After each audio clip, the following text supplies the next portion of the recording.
Praise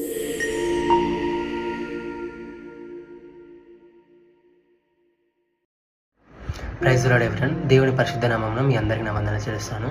Lent fasting దినాలలో 12వ రోజులో ఉంటున్నాము. ఈరోజు మన టాపిక్ పేరు తప్పిపోయిన కుమారుడు, the parable of the prodigal son, లేకపోతే return of the prodigal sun.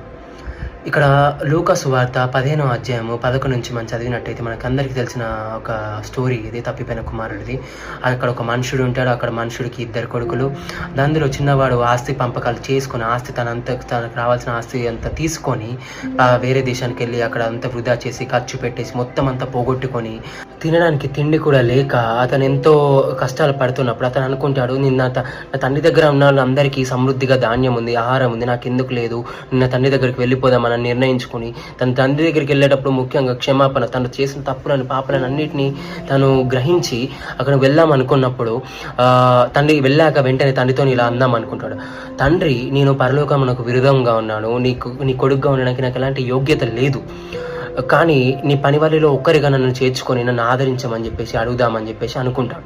తను వెళ్ళి ప్రయాణమే తిరిగి వెళ్తాడు. ఆల్మోస్ట్ వాళ్ళ ఇంటికి వెళ్తున్నప్పుడు తన తండ్రి చూస్తాడు, దూరం నుంచి చూసి అయ్యో నా కుమారుడు కనికరపడి అక్కడ ఉంది లూకా సువార్త 15వ అధ్యాయం 20వ వచనం చూసినట్టయితే తండ్రి వాడిని దూరం నుండి చూసి కనికరపడి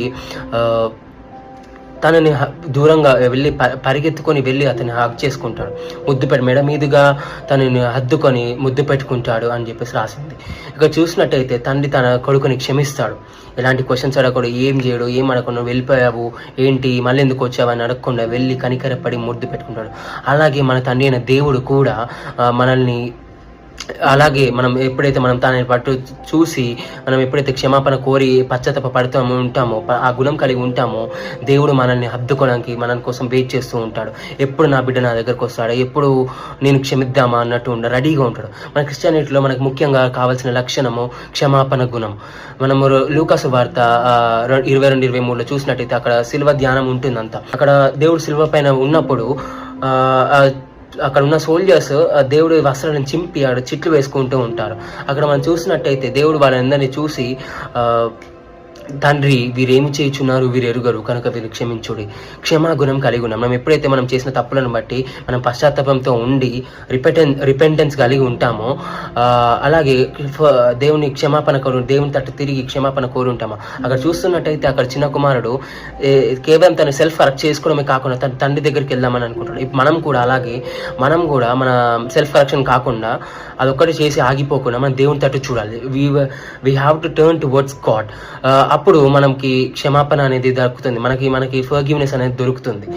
then second point, the father sees us from the distance.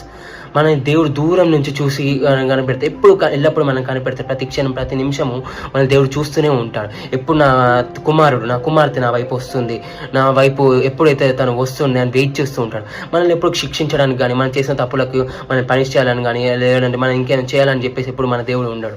మన దేవుడు ఎప్పుడైనా కానీ అక్కడ మనల్ని ఎప్పుడు నా కుమార్తె నా కొడుకు వస్తారు నేను వారిని ఎప్పుడు ఎలా క్షమించాలి అని చెప్పేసి మనల్ని ఎంబ్రేస్ చేయడానికి ఎప్పుడు ఈగర్గా వెయిట్ చేస్తూ ఉంటాడు మన దేవుడు. ఇంకా మూడో పాయింట్గా, దేవుడు మన గురించి పరిగెత్తుకుంటూ వస్తాడు. ఎప్పుడైతే పశ్చాత్తాపం కలిగి క్షమాపణ కోరుతామో అప్పుడు దేవుడు మన తట్టు పరిగెత్తుకుంటూ వస్తాడు. అక్కడ ఎలా అయితే తన తండ్రి, ఒక భౌతికమైన తండ్రి అంత క్షమించి దేవుని తన కొడుకు వైపు వెళ్ళి ఎలా అయితే తన హద్దుకుంటాడో, మన తండ్రి అయిన దేవుడు కూడా మన చేసిన తప్పులను పాపాలను క్షమించి మన వైపు వస్తూ ఉంటాడు. అలాగే ఇక్కడ మనం నేర్చుకోవాల్సింది ఏంటంటే, ఏదైతే మనం దేవునికి అడ్డంగా మనం దేవుని వైపు వెళ్ళకుండా మనం ఏదైతే ఆపుతుందో వాటన్నించి వదిలేసి పశ్చాత్తాప గుణంతో క్షమాపణ కలిగి దేవుని క్షమాపణ కోరుతూ ఎప్పుడైతే మనం దేవుని వైపు తిరిగి ఉంటున్నామో దేవుడు పక్కాగా మనకు సమాధానం ఇస్తాడు. మరియు అలాగే మన ఫెయిల్యూర్స్ అన్నిటికంటే, మన రిజెక్షన్స్ అన్నిటికంటే దేవుని యొక్క ప్రేమ ఎంతో గొప్పది.